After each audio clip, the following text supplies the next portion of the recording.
నమస్తే, welcome to heaven TV Telugu news. Krishna జిల్లా పామారులో జరిగిన వివాహిత హత్య కేసులో పోలీసులు నిందితులను అదుపులోకి తీసుకున్నారు. డీఎస్పీ పాలా శ్రీనివాస్ తెలిపిన వివరాల ప్రకారం దిమ్మెట లక్ష్మి ప్రసన్నను భర్త మురళీకృష్ణతో పాటుగా అతని ఇద్దరు సోదరులు ఒక మైనర్ కలిసి ఇనుప రాడ్డతో దాడి చేసి హత్య చేశారు.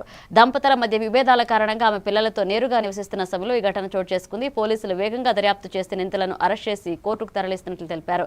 ఇటువంటి ఘటనలు కుటుంబాలను నాశనం చేస్తాయని డీఎస్పీ హెచ్చరించారు. నేను పనిచేశారు, చాలా కష్టపడి ఆయన మార్నింగ్ ఈ విషయం జరగానే ఆయన ఇంటే సుపీరియర్ ఆఫీసర్కి అందరికీ ఇన్ఫర్మేషన్ ఇచ్చారు. మన ఎస్ఐ గారికి మరియు మన ఎస్ఐ ఇన్స్పెక్టర్ గారికి అందరికీ సమర్థవంతంగా చేసి ముద్దాలు అరెస్ట్ చేసిన వారిని అభినందిస్తున్నాను. ఇలాంటివి జరగకుండా ఫ్యూచర్లో వీళ్ళందరికీ కూడా sheets, history sheets, rowdy sheets ఈవిడి మన పోలీస్ స్టేషన్ దగ్గర పక్క వీధిలో నివాసం ఉంటున్నారు గత కొద్ది రోజులుగా. ఈవిడి గత కొద్ది కాలంగా తన భర్త అయిన మురళీకృష్ణతో విభేదాలు వచ్చి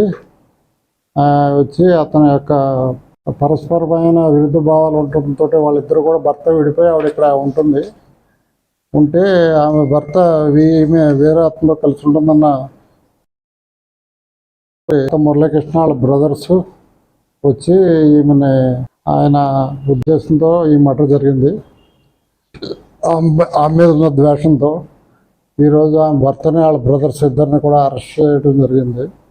దీంట్లో వాళ్ళ పెద్ద బ్రదరు అబ్బాయి 15 సంవత్సరాల బాలుడు కూడా వచ్చాడు, అతను కూడా దీంట్లో ఉన్నాడు. రాజారావు గారు మాకు రిపోర్ట్ ఇచ్చారు.